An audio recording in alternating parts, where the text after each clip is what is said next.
तर रामकृष्ण हरी. मी श्रावण मिरगड आजच्या एक विशेष ब्लॉगमध्ये तुमचं स्वागत करतो. कारण आज मी चाललोय एका शूटला. सावकाश. तर आज मी चाललोय एका शूटला. शूटला जाताना कधी मी ब्लॉग बनवला नाही. आज बनवण्याचं कारण विशेष आहे, कारण की आज खूप वेळ आहे मला आणि लवकर पोचलोय. तर आता वाजले 3, रात्रीचे 3 वाजलेत. ज्या शूटला मी चाललोय त्यासाठी मला रात्री कॉल आला. रात्री 10 वाजता कॉल आला.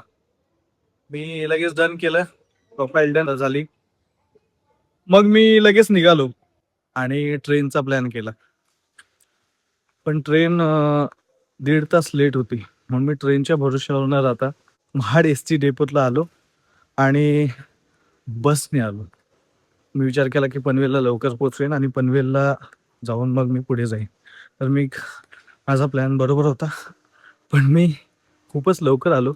2:30 वाजता मी पनवेलला पोचलो. बस डेपोला थोडं थांबलो, फ्रेश झालो आणि आता मी आलोय पनवेल स्टेशनला. तिकीट काढली आणि आता आपण ट्रेनची वाट बघूयात. माझ्याकडे 1 तास वेळ आहे. तर 1 तास वेळ आहे, तर मी काय करणार माहिती आहे का? आता ज्या सिरीजसाठी माझं सिलेक्शन झालंय, सावळ्याची जणू सावली. आता जे माझं कॅरेक्टर आहे, विशेष कॅरेक्टर आहे, त्या कॅरेक्टरचं फर्स्ट डे शूट आहे. मग आपल्याला काय केलं पाहिजे माहिती आहे का? माझ्यासारखे जे काही स्ट्रगलर असतील, जे सिरियलमध्ये काम करतात, तर मी त्यांच्यासाठी एक सजेशन देईन. जेव्हा आपल्याला एक कॅरेक्टर मिळतो तेव्हा आणि त्या कॅरेक्टरचा फर्स्ट डे शूट असतो, तेव्हा आपण काय केलं पाहिजे माहिती आहे का?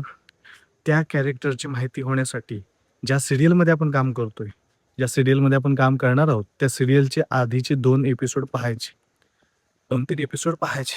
तर आता माझ्याकडे 1 तास वेळ आहे, तर मी ते 2-3 एपिसोड पाहीन, सावळ्याची जणू सावली. मग मला कळेल की माझ्या कॅरेक्टरचं काय महत्त्व आहे, माझ्या कॅरेक्टरची कुठे एंट्री आहे. मग त्यानुसार मला अजून सोपं पडेल मला माझं कॅरेक्टर ओळखण्यासाठी. तर कॅरेक्टर विशेष आहे माझं, माझ्या खूप आवडीचं आहे, माझ्या मनासारखं कॅरेक्टर मला मिळालंय.